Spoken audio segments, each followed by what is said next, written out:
Putin lambasts the West and declares the end of the era of the unipolar world by Ivana Kottasová, Sugam, Pokharel, and Radina, Gigova, CNN.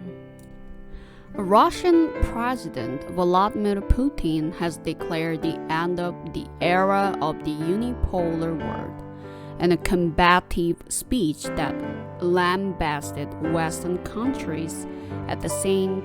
Petersburg International Economic Forum on Friday. When they won the Cold War, the US declared themselves God's own representatives on Earth, people who have no responsibilities, only interests. They have declared those interests sacred. Now it's one-way traffic, which makes the world unstable. Putin told the audience. The much-hyped speech was delayed by more than 90 minutes because of a massive cyber attack. Kremlin spokesperson Dmitry Peskov told journalists in an impromptu conference call that the speech was postponed due to distributed denial of service DDoS attacks on the conference's systems. It was not immediately clear who was behind the attack. Ukrainian IT army, a hacker collective, named the St. Petersburg Forum as a target earlier this week on its Telegram channel. Putin's address at the annual conference, one of his more substantial speeches since he ordered the invasion of Ukraine almost 4 months ago, was seen as an opportunity for the world to get some insight into his thinking. Once the Russian president took the stage in the western Russian city, he wasted no time on pleasantries and went straight into attacks on the United States and its allies. They live in the past on their own, under their own delusions. They think that they have won, and then everything else is a colony, a backyard, and the people living there are second-class citizens, he said, adding that Russia's special operation, the praise the Russian government uses to describe its war on Ukraine, has become a lifesaver for the West to blame all the problems on Russia. After accusing Western countries or blaming their problems on Russia, Putin tried to pin the blame for rising food prices on the US administration and the Euro bureaucracy. Ukraine is a major food producer, but the Russian invasion has affected its entire production and supply chain. The United Nations has said the war has had a devastating impact on supplies and prices and warned it could push up to 49 million more people into a famine or famine-like conditions. European Commission Chief Ursula von der Leyen said last week that food has become part of the Kremlin's arsenal of terror. Ukrainian officials have accused Russia of stealing Ukrainian grain, accusations that appear to have been confirmed by satellite images showing Russian ships being loaded with Ukrainian grain. On top of that, Russia is blocking maritime access to the Black Sea ports held by Ukraine, meaning that even the grain that is still under Ukrainian control cannot be exported to the many countries that rely on it. Russian President Vladimir Putin delivers a speech during a session of the St. Petersburg International Economic Forum in St. Petersburg on June 17, 2022. The longtime Russian leader also blamed the West for trying to hurt the Russian economy, calling the sanctions on Moscow crazy and reckless.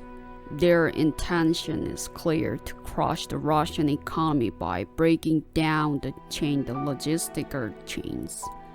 freezing national assets and attacking the living standards, but they were not successful. He added, "It has not worked out.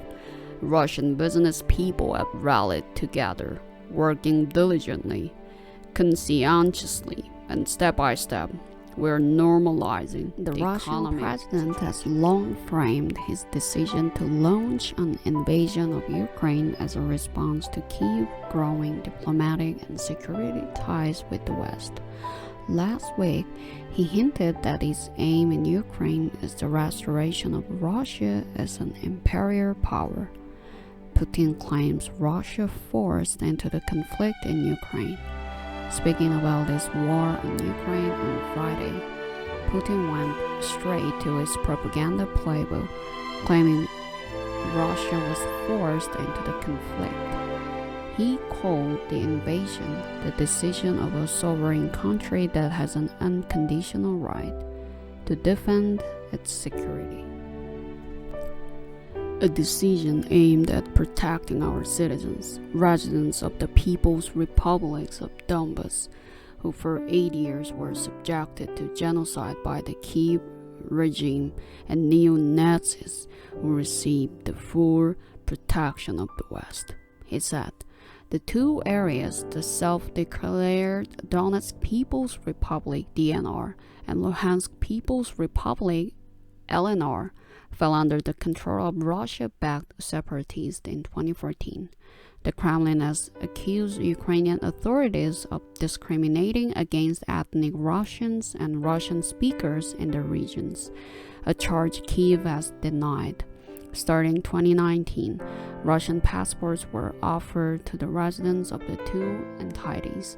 Finally, in late February, Putin announced he would recognize them as independent, a move that was seen as the opening salvo of the war. He said on Friday that Russian soldiers and the separatists were fighting to defend their people in the Donbass and the right to reject any attempt to impose Zulu values of dehumanization and moral degradation from outside.